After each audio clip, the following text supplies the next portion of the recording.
අද අපි කතා කරන්න යන්නේ ශ්‍රී ලංකාවේ මත්ද්‍රව්‍ය වෙළඳාම ගැන ලැබුණු විශේෂ ප්‍රවෘත්ති කිහිපයක්. දේශපාලන අපරාධවලට එරෙහිව නීතිය ලෙස පොලිසිය ඉතා දැඩි ලෙස මෙහෙයුම් දියත් කරමින් පවතිනවා.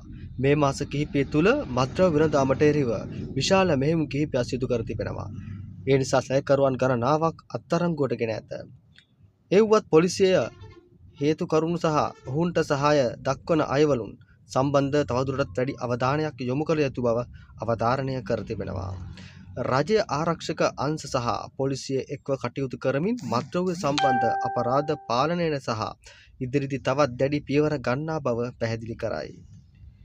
මෙම කරුණු පිළිබඳ නවතම තොරතුරු සහ විශ්ලේෂණය ඔබට සැපීමට අපි කටයුතු කරමින් ඔබට අදහස් ඇතනම් කරුණාකර පහලින් දක්වන්න. නවතම ප්‍රවෘත්ති සහ යාවත් කාලීන කිරීම සම්බන්ධයෙන් දැනුවත් කිරීමට අපගේ channelය subscribe කර තබා ගන්න. බොහොම ස්තුතියි.